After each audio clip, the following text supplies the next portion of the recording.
There is this feeling in Washington, D.C., certainly, that Germany doesn't pay enough in dealing with the military threats that Russia poses at the moment. Indeed, the president has suggested potentially that we end up with a cost plus 50 scenario, i.e. the cost of stationing US troops plus 50%. Is that reasonable? I really don't think so. And I'm aware of the discussion about this idea, but quite frankly, I think this would take NATO from being a political alliance, from being a military alliance, from being an alliance of values, of common values, into a kind of a commercial arrangement where some countries pay for, soldiers being sent from another country to help protect them.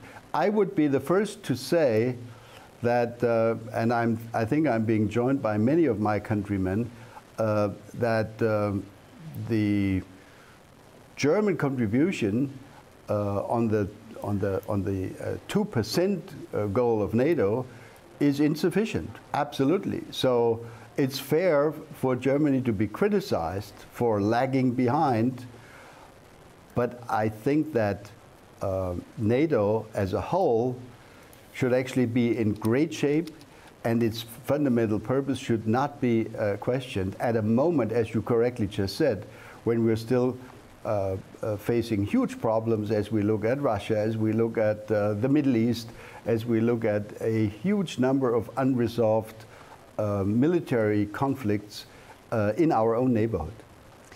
Mr. Ischinger, so the idea is that a host country where there are US security forces would pay all of the cost of that plus 50%. What are you hearing from allies? Here in the US, there's already bipartisan criticism for the idea. Well, I think it's simply a very bad idea. Take the case of Germany. We have today, because we're no longer a frontline state, we have a very small US component of actual combat troops. But we have the largest American military hospital outside the United States. We have the huge airbase of Ramstein, which services US military needs throughout the Middle East and across the transatlantic. Well, if the United States wants to close those, it wouldn't represent a loss for Germany. It would be a loss for the United States. So I think we need to take a cool and rational look at what actually we have on the ground. And there is I think there is no need and actually no concern on our side about the plus 50% vision. I think this is unrealistic.